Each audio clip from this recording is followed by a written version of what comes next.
दूसरी लिस्ट जारी कर दी है और उसमें कई चौंकाने वाले नाम भी सामने आए। अभी देखिए कुछ दिन पहले ही दो लोग जो नामी जामी चेहरा माने जाते हैं उन्होंने बीजेपी ज्वाइन की थी, उनमें से एक को भी बीजेपी ने टिकट दे दिया है। तो ये कहीं ना कहीं बीजेपी ने चौंकाने वाली जो बात कही थी कि नहले पे दहला देने की जो बात कही जा रही थी कांग्रेस की तरफ से, देखिए कांग्रेस ने आधे घंटे के बाद से लिस्ट जारी की और प्रियंका न्यूज 18 राजस्थान की खबर पर मोहर लगी है।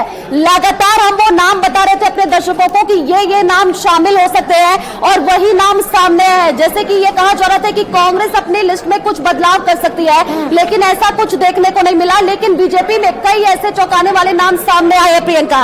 और देखिए कल जो तस्वीरें सामने आई थी, प्रियंका गांधी वहां पर रैली करने के लिए पहुंची थी और वहां पर ममता भूपेश का नाम सीएम अशोक गहलोत की तरफ से लिया गया था और वो टिकट में भी शामिल कर दिया गया है। अब देखना होगा कि कांग्रेस जब दूसरी लिस्ट जारी करती है तो क्या चौंकाने वाले नाम कोई सामने आते हैं या नहीं आते हैं, यह देखना दिलचस्प होगा। प्रियंका, ड्रोन के जरिए टेक्नोलॉजी के माध्यम से हम दिखा भी रहे हैं कौन कौन से वो चेहरे, कौन कौन से वो नाम जिन्हें कांग्रेस ने चुनावी मैदान में उतारा और एक बड़ा दाव कांग्रेस की ओर से यहां पर खेला गया। निश्चित तौर पर चौंकाने वाला नाम नहीं है, लेकिन वो नाम जरूर है जो दिग्गज माने जाते हैं और वो पार्टी के लिए जीत कर भी टिकट जरूर लेकर आते हैं। हमारे साथ अलग अलग सहयोगी रंजन दवे भी इस वक्त हमारे साथ जुड़ चुके हैं। चलिए रंजन के पास हम लौटेंगे, लेकिन उससे पहले लखवीर, आप तक मेरी आवाज पहुंच रही है?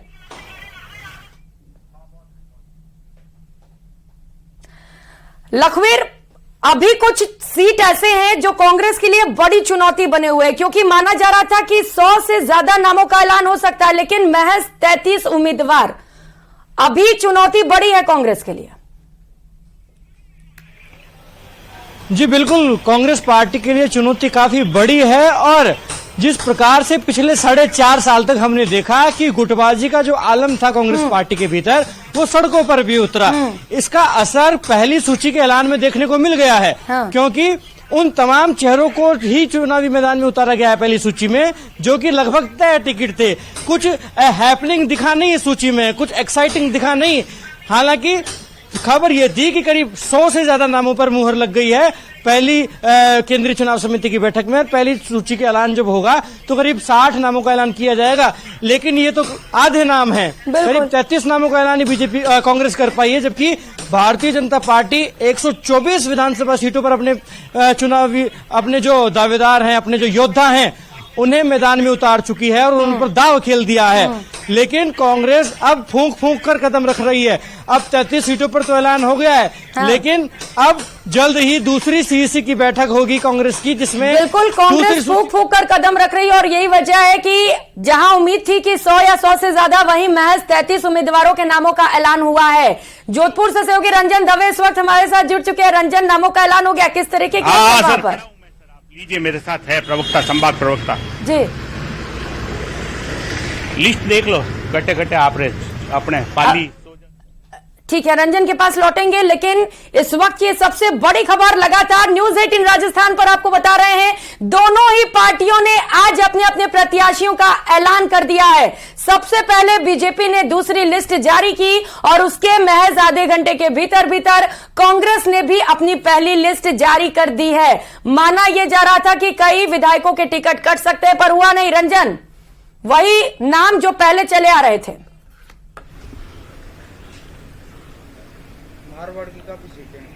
आवाज पहुंच रही है रंजन? जी जी जी जी, निश्चित तौर पर वही नाम अपना कोई सवाल बदलाव नहीं, कोई चौंकाने वाला यहां पर नाम सामने नहीं आ पाया। रंजन जी, निश्चित तौर पर चौंकाने वाला नाम तो सामने नहीं आ पाया, लेकिन निश्चित तौर पर अगर मैं बात करूं भारतीय जनता पार्टी खेमे की, तो भारतीय जनता पार्टी से सूरसागर विधानसभा की जो सीट है उसके लिए देवेंद्र जोशी को प्रत्याशी बनाया गया है। आधिकारिक तौर पर इसकी घोषणा हो चुकी है। जिस तरीके से सूची में नाम आया है, देवेंद्र जोशी पूर्व जिलाध्यक्ष रहे हैं भारतीय जनता पार्टी के, और लगातार उसके बाद में देवेंद्र सालेचा के हाथ में कमान आई थी जिलाध्यक्ष की, और उससे पहले लगातार अगर देखा जाए कार्यकाल, तो देवेंद्र जोशी का कार्यकाल भारतीय जनता पार्टी के जिलाध्यक्ष के रूप में देखा जाता है। एक चौंकाने वाला नाम निश्चित तौर पर यह कहा जाएगा, क्योंकि इस रेस में हालांकि कई नाम थे। सूरसागर ऐसी सीट थी जहां से लगातार 6 बार चुनाव जीती हैं सूर्यकांता व्यास, 3 बार तकरीबन सूरसागर से, और उससे पहले शहर विधानसभा से वयोवृद्ध नेता के रूप में देखा जाता था, लेकिन इस बार भी उन्होंने दावेदारी जताई थी। निश्चित तौर पर जोधपुर मुख्यमंत्री अशोक गहलोत का गृह क्षेत्र है और उस गृह क्षेत्र की अगर मैं बात करूं तो निश्चित तौर पर सूरसागर,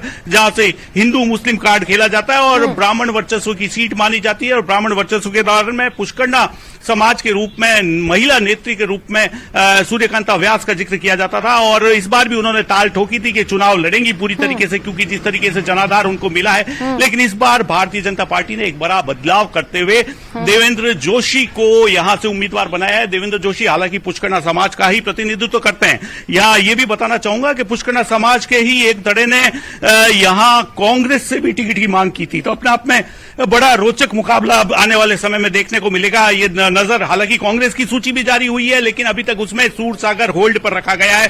सूरसागर से अभी नामों की घोषणा नहीं हुई है। पहले पूर्व में यहां से अयूब खान चुनाव लड़ते हैं, और जातिगत समीकरण अगर मैं बात करूं तो निश्चित तौर पर कांग्रेस यह मान के चलती है कि इस सीट से मुस्लिम उम्मीदवार है। लेकिन अभी जो नाम सामने आए हैं उसमें देवेंद्र जोशी का जो नाम है वो सामने आया है। संभाग स्तरीय प्रवक्ता जगदीश धानोदिया मेरे साथ में, भाजपा कार्यालय से मैं जुड़ा हूं। क्या नतीजा रहेगा? अब जो नाम आया है, क्या कुछ मंथन रहा होगा? भारतीय जनता पार्टी विश्व की सबसे बड़ी पार्टी है और कार्यकर्ता आधारित पार्टी है। हमारे देवेंद्र जी जोशी जो बूथ से लेके मंडल से लेके जिला का 10 साल इन्होंने पद पर रहे और जिलाध्यक्ष के रूप में तो अब बीजेपी की ओर से दूसरी लिस्ट और कांग्रेस की ओर से पहली लिस्ट जारी कर दी गई है। लखवीर लगातार हमारे साथ जुड़े हैं, क्योंकि जब बैठकों का दौर चलता रहा लखवीर, तो आप भी लगातार इंतजार कर रहे थे इस सूची को कैसे देखा जाए, और क्योंकि ये भी कहा जा रहा था कि युवाओं पर खास फोकस रहने वाला है कांग्रेस का, ऐसा दिख रहा है क्या आपको?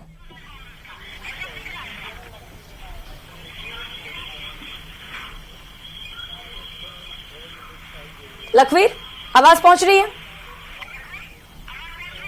जी, आवाज मिल रही है प्रियंका। युवाओं पर खास फोकस रखने की बात कही जा रही थी, क्योंकि कांग्रेस युवा बेस्ड पार्टी है कहा जाता है, ऐसा दिख रहा है क्या कांग्रेस की पहली लिस्ट में? जी देखिए, कांग्रेस की जो पहली सूची का ऐलान हुआ उसमें तो कमोवेश वो ही नाम शामिल हैं जो लगभग तय माने जा रहे थे और पिछला चुनाव लड़ चुके हैं। कुछ एक्साइटिंग नाम सामने नहीं आए, जबकि लिस्ट भी काफी छोटी रही। हालांकि कांग्रेस पार्टी ने पहली सूची में इस बात को तो पुष्टि कर दी है कि जो तमाम लोग हैं जिनकी निष्ठा कांग्रेस के प्रति है, उन तमाम लोगों को टिकट देकर ये दर्शा दिया है कि बड़े चेहरों को चुनावी मैदान में उतार दिया है। तो बीजेपी पर कहीं ना कहीं प्रेशर बनाने का प्रयास है। भले ही छोटी लिस्ट हो, लेकिन मुख्यमंत्री अशोक गहलोत, सचिन पायलट, हरीश चौधरी, गोविंद डोटासरा, ये तमाम नाम जिनका ऐलान पहली सूची में ही कर दिया गया है। मतलब प्रेशर पॉलिटिक्स के प्रयास हैं। हालांकि गजेंद्र सिंह शेखावत क्या चुनाव लड़ेंगे अशोक गहलोत के सामने, इस पर अब सभी की निगाहें हैं, क्योंकि सरदारपुरा से ऐलान कर दिया है कांग्रेस ने अपने प्रत्याशी का, जो कि लगातार 25 साल से वहां से चुनाव लड़ रहे हैं और जीत रहे हैं। लेकिन क्या भारतीय जनता पार्टी बड़ा दाव खेलते हुए गजेंद्र सिंह शेखावत को वहां चुनावी मैदान में उतारेगी, या फिर किसी माली समाज के व्यक्ति को ही उनके सामने उतारेगी, या किसी युवा राजपूत चेहरे पर जो कि युवाओं में अच्छा होल्ड रखता हो, छात्र राजनीति से आया हो, ऐसे किसी चेहरे पर भी दाव खेला जा सकता है, जो कि पश्चिमी राजस्थान सहित पूरे राजस्थान की बड़ी खबर होगी। क्योंकि भारतीय जनता पार्टी सरदारपुरा के लिए सरप्राइजिंग नाम तलाश रही है, क्योंकि अशोक गहलोत को उनकी सीट पर कैंप करने के लिए मजबूर बीजेपी करना चाहती है। बीजेपी चाहती है कि जब भारतीय जनता पार्टी अपने प्रत्याशी का ऐलान करे तो भारी भरकम नाम हो और मुख्यमंत्री गहलोत को अपनी सीट पर कम से कम 10 दिन तक रहने पर मजबूर होना पड़े खुद की सीट जीतने के लिए। हालांकि इस पेशकश में बीजेपी कितना कामयाब होगी ये फिलहाल भविष्य की गर्म है, लेकिन भारतीय जनता पार्टी ने 124 विधानसभा सीटों पर अपने प्रत्याशियों का ऐलान किया है और कांग्रेस सिर्फ महज 33 सीटों पर ऐलान कर पाई है। हालांकि आज की सूची के बाद 2 दिन बाद ही कांग्रेस स्क्रीनिंग कमेटी की बैठक राष्ट्रीय राजधानी में आहूत हो सकती है, ये बड़ी खबर है। और उसके बाद सीईसी की बैठक होगी और दूसरी सूची का ऐलान किया जाएगा। मतलब अन्य बचे नामों को लेकर कवायद तेज हो गई है। कांग्रेस पार्टी जल्द शेष बचे 167 नामों पर भी अपने प्रत्याशियों के ऐलान की कवायद में जुटेगी। हालांकि कांग्रेस के लिए जो विध्वंस है वो काफी विकराल है। कांग्रेस के लिए संघर्ष काफी बड़ा है, क्योंकि हमने देखा कांग्रेस की सूची आने से पहले ही किस प्रकार के विरोध की खबरें निकल कर आई, बगावत हो गई। कांग्रेस पार्टी के जो तमाम नेता कार्यकर्ता दिल्ली आए हुए थे, उन्होंने विरोध प्रकट किया तमाम लोगों को लेकर, और उसकी झलक भी देखने को मिल गई है।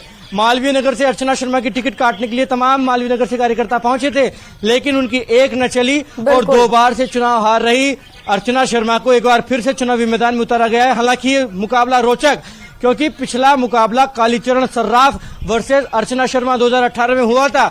महज कुछ हजार वोटों से कालीचरण सर्राफ पिछला चुनाव तो जीत गए, लेकिन इस बार क्या अर्चना शर्मा जीतने में कामयाब होगी? क्योंकि तीसरी बार अर्चना शर्मा पर दाव खेला है कांग्रेस पार्टी ने। ऐसे में देखने वाली बात होगी, काफी रोचक होगा ये देखना कि कांग्रेस मालवीय नगर जो काफी पॉश सीट मानी जाती है, बीजेपी की परंपरागत सीट मानी जाती है, उस पर किस प्रकार की संभावनाएं होंगी। वहीं एक रोचक मुकाबला सांगानेर में भी देखने को मिलेगा।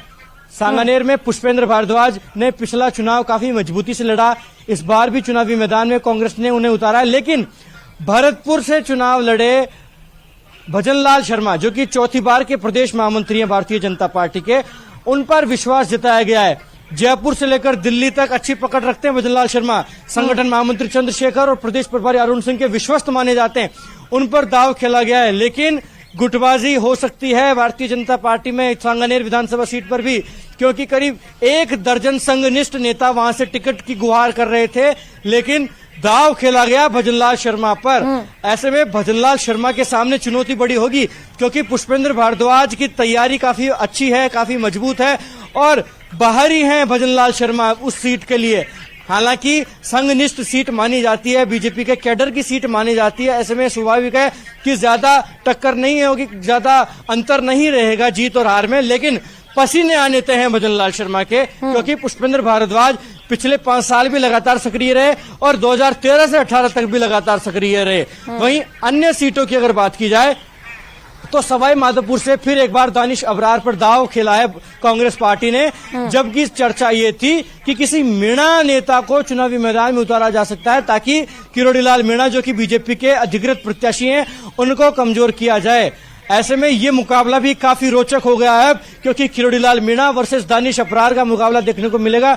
हालांकि इस सीट से किरोड़ीलाल मीणा भले ही 2 चुनाव हारे हों, लेकिन इस बार किरोड़ीलाल मीणा दानिश अबरार के मुकाबले काफी मजबूत नजर आ रहे हैं, क्योंकि जिस दिन कांग्रेस केंद्रीय चुनाव समिति की बैठक कांग्रेस मुख्यालय में थी, उस दिन भी दानिश अबरार के विरोध में काफी लोग कांग्रेस मुख्यालय पहुंचे थे और उनकी टिकट काटने का आह्वान कांग्रेस आलाकमान से किया था। लेकिन लगातार पिछले 48 घंटों में जिस प्रकार से मुलाकातें उन्होंने शीर्ष नेतृत्व से की, तो उनकी गुहार को सुना गया है और उनका टिकट रिपीट कर दिया गया। हालांकि किरोड़ीलाल मीणा के सामने किस प्रकार की लड़ाई लड़ पाएंगे दानिश अबरार, ये देखने वाली बात है, क्योंकि किरोड़ीलाल मीणा को चुनाव लड़वाने के पीछे बीजेपी की मंशा सवाई माधोपुर सीट को तो जीतने की थी ही, इसके साथ ही पूरे पूर्वी राजस्थान में किरोड़ीलाल मीणा के प्रभाव का लाभ बीजेपी लेना चाहती है और मीणा मतदाताओं को अपने पक्ष में लामबंद करना चाहती है।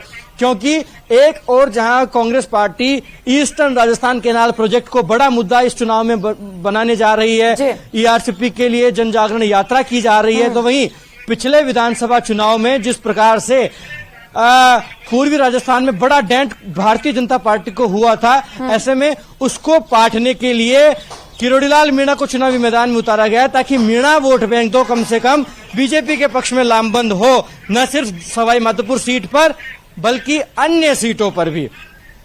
तो साफ तौर पर भारतीय जनता पार्टी के 124 प्रत्याशी, 24 योद्धा चुनावी मैदान में, तो वहीं कांग्रेस के महज 33 योद्धा, जिनमें भी मौजूदा विधायकों को ही टिकट दिया गया है। एक सीट और रोचक होगी, बायतू से हरीश चौधरी पर फिर एक बार कांग्रेस ने अपना विश्वास जताया है, लेकिन भारतीय जनता पार्टी ने बालाराम मूड को चुनावी मैदान में उतारा है।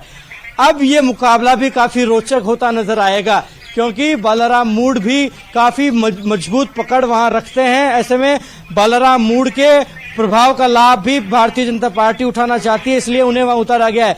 वहीं जयपुर की सीटों पर अगर चर्चा की जाए तो जयपुर ग्रामीण से चोमू से रामलाल शर्मा पर फिर एक बार दांव खेला है भारतीय जनता पार्टी ने। रामलाल शर्मा वो नाम जिनकी खुद की जाति की वोट महज 3 से 5 हजार ही है चोमू विधानसभा में, लेकिन लगातार 3 बार के विधायक हैं और इस बार भी उनकी मजबूत तैयारी है।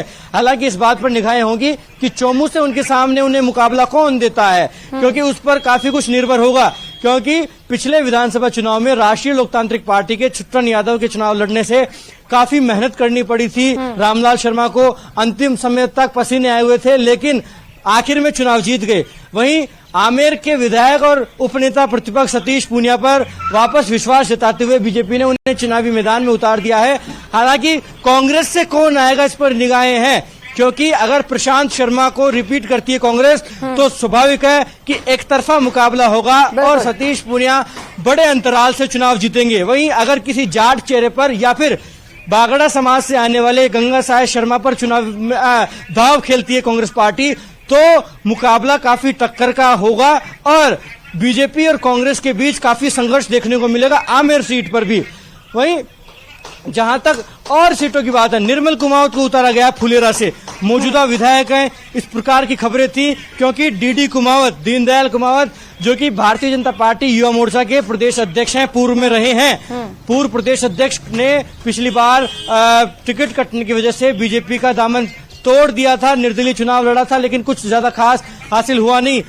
इस बार के विधानसभा चुनाव से पहले उन्हें वापस एक बार बीजेपी का दामन थमाया गया, बीजेपी ज्वाइन करवाई गई, लेकिन टिकट फिर नहीं दी गई। फिर एक बार निर्मल कुमावत पर ही दांव खिलाए बीजेपी ने। हालांकि इसका असर कितना होगा ये देखने वाली बात है। बीजेपी ने दाव खेला, मुकाबला बड़ा दिलचस्प होने वाला है इस बार, क्योंकि जहां एक और बीजेपी ने 124 उम्मीदवारों के नामों का ऐलान कर दिया है, तो वहीं कांग्रेस में 167 नाम अभी बचे हुए हैं जिन पर अभी सस्पेंस बरकरार है। सौरभ भी लगातार हमारे साथ जुड़े हुए। सौरभ, सोशल इंजीनियरिंग की बात लगातार हम कर रहे हैं, बीजेपी का तो जिक्र हमने कर लिया, कांग्रेस की लिस्ट को कैसे देखते हैं आप?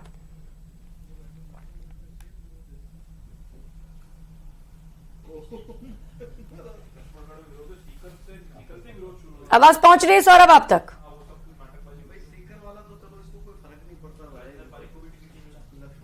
ठीक है रंजन, यही सवाल आपसे मेरा है, कौन कौन से कास्ट फैक्टर को साधने की कोशिश की गई है कांग्रेस की ओर से? देखिए, जोधपुर की अगर मैं बात करूं तो जोधपुर सरदारपुरा मुख्यमंत्री अशोक गहलोत